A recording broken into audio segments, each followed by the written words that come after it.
Ilaina ny mampifanaraka ny lalana malagasy amin'ireo lalana ampiasaina amin'ny sehatrin'ny tsena iraisa-pirenena.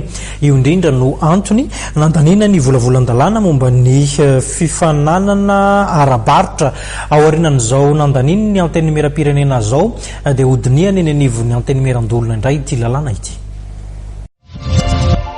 Nolanin'ny teo anivon'ny antony ara-pirenena androany ny volavolan-dalana laharana 8 tipika 2024 manavao ny lalana momba ny fifaninana ara-barotra. Raha nitsikaritra dia ireo solombavam-bahoaka avy amin'ny mapar ny ary ny tsy miankina no tonga nivory teny amin'ny lapan'ny Tsimbazaza ary nandany ity lalana izay nety ny ministeran'ny varotra tariny Ivetsila. Tenako moa dia membre ny voamera zany amin'ny varotra atao amin'ny anteny ara-pirenena ary niaraka ny dinika tamin'ireo teknisianina avao amin'ny ministeran'ny varotra omaly fotoana maromaro mihitsy.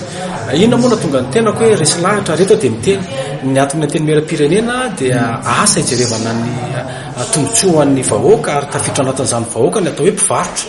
Ka ny anahako tsy dia misy resaka hoe politika na resaka inona fa rehefa asa dia asa irantsika malala fa ny ministry mivarotra izay vaovao tonga eo moa zany dia ramatoa Ivetsila ary ny arabazy ny tenako vita ny adidy mafy izay andreketany.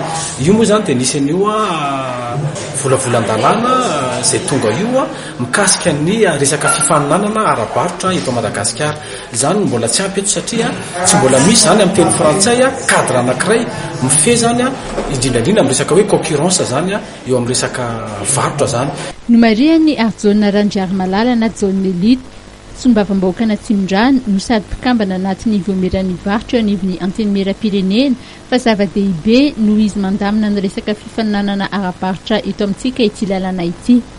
Nomarian'ny ministry ny varotra fa ilaina ihany koa ny ahafahana mampifanaraka ny lalana malagasy amin'ireo lalana ampiasaina amin'ireo mpikambana amin'ny tsena iraisa-pirenena toy ny komeza ny volavolan-dalana 8 tipika 2024. Taoriny ny fankatoavan'ny solombavam-bahoaka andalo eny anivon'ny antony arandolona ny volavolan-dalana mifehy ny fifaninana ara-barotra.